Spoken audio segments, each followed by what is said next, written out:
এই তো সকাল সকাল আমার হাজবেন্ড খাঁটি গরুর দুধ নিয়ে এসেছে, দেখেন।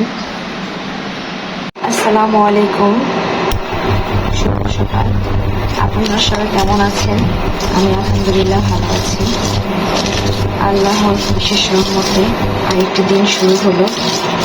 আর এই তো আমি আমার ছেলের জন্য সেরেলাক বানাচ্ছি। দুধ আর সেরেলাক ঘি দিয়ে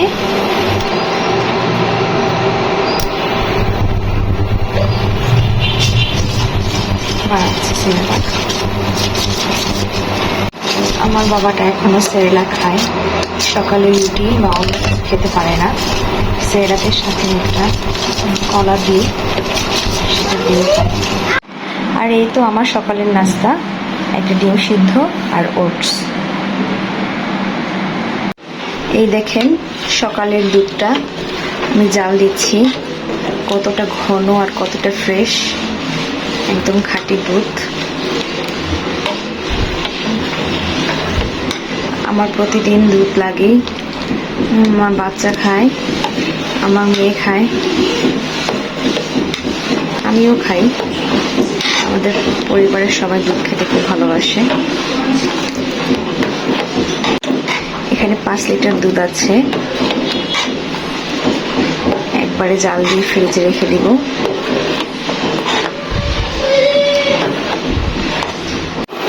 এই তো সকালের নাস্তার পর্ব সেরে এখন রান্না করতে চলে আসলাম। যেহেতু আজকে শুক্রবার, সবাই জুম্মার নামাজ পড়তে যাবে, মানে আমার হাজব্যান্ড আর ছেলে। আর আমারও জুম্মার দিনে হচ্ছে আর্লি রান্না করে নামাজ পড়তে খুব ভালো লাগে।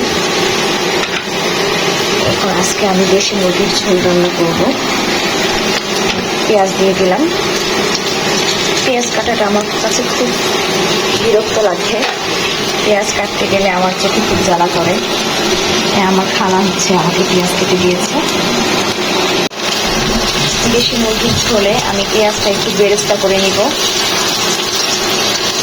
এই রান্নাটায় পেঁয়াজ বেরেস্তা করে দিলে মাংস রান্নাটা অনেক টেস্টি হয়। প্রথমে পেঁয়াজটা ভেজে লাল করে নেবেন। এই তো পেঁয়াজ বেরেস্তা করা হয়ে গিয়েছে। এখন আমি আদা বাটা রসুন বাটা দিব, একসাথে পেস্ট করা।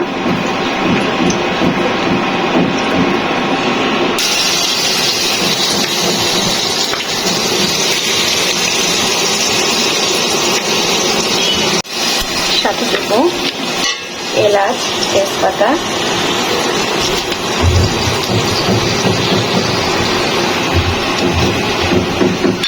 দারুচিনি,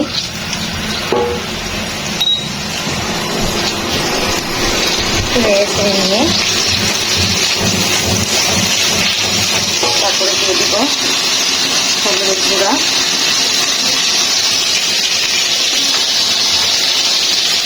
মরিচের গুঁড়া।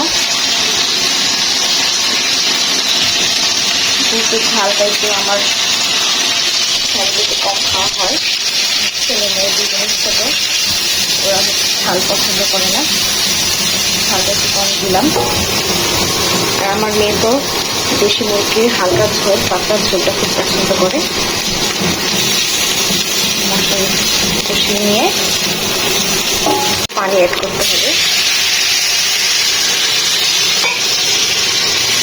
ভালো করে কষতে হবে। দেশি মুরগির রান্নাটা অনেকটা ডিপেন্ড করে হচ্ছে কষানোর উপরে, টেস্টটা কেমন হবে। তারপরে দিব স্বাদ মতো লবণ দিয়ে দিলাম।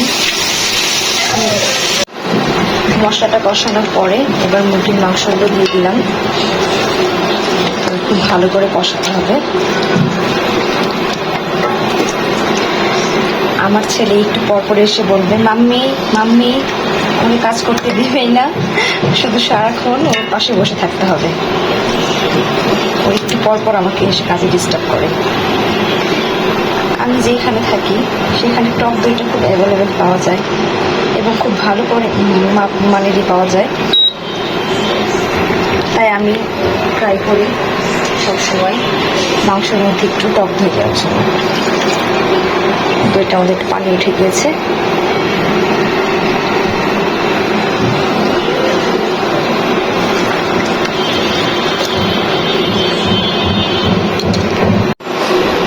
মাংস সেদ্ধ হচ্ছে।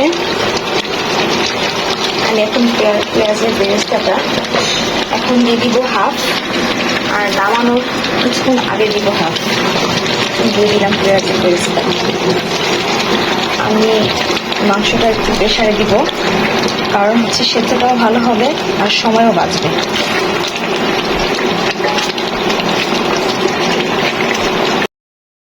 হাজব্যান্ড হচ্ছে ধনে পাতা নিয়ে এসেছে, এখন এগুলো দিয়েছে, ফ্রিজে রাখতে হবে।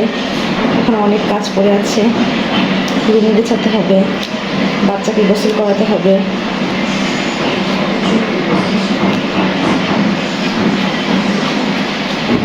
আপনাদের আজকে শুক্রবার কে কী রান্না করেছেন কমেন্টস করে জানাবেন।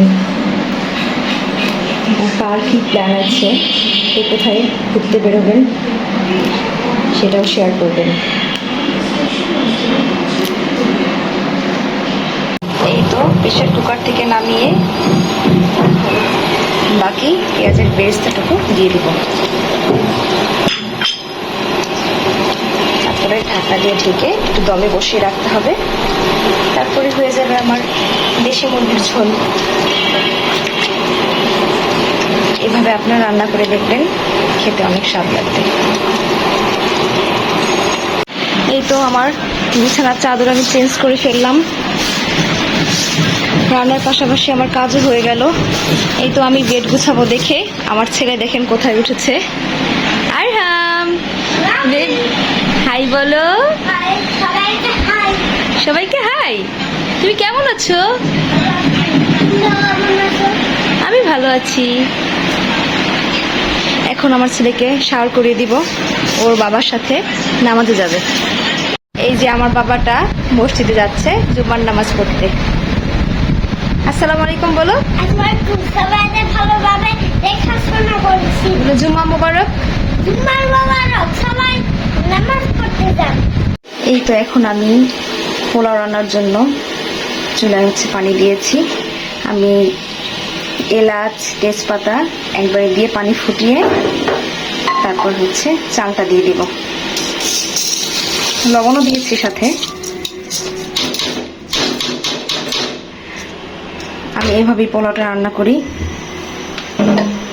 পানির পরিমাণটা ঠিক থাকলে এভাবে রান্না করলে পোলাওটা অনেক ঝরঝরা হয়।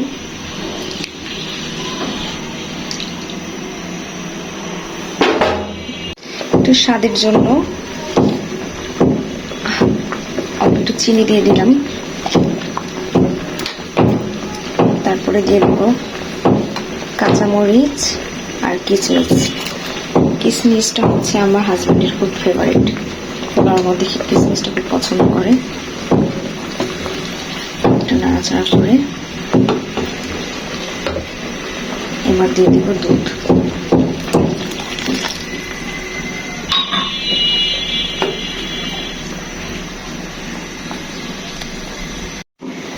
এবার দিব পরিমাণ মতো ঘি, আমার নিজের হাতে তৈরি করা ঘি, ফ্লেভারের জন্য।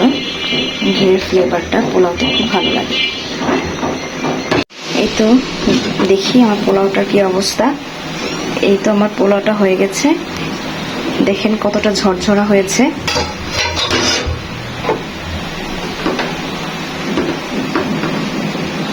আপনারাও এভাবে ট্রাই করবেন, আশা করি ভালো লাগবে।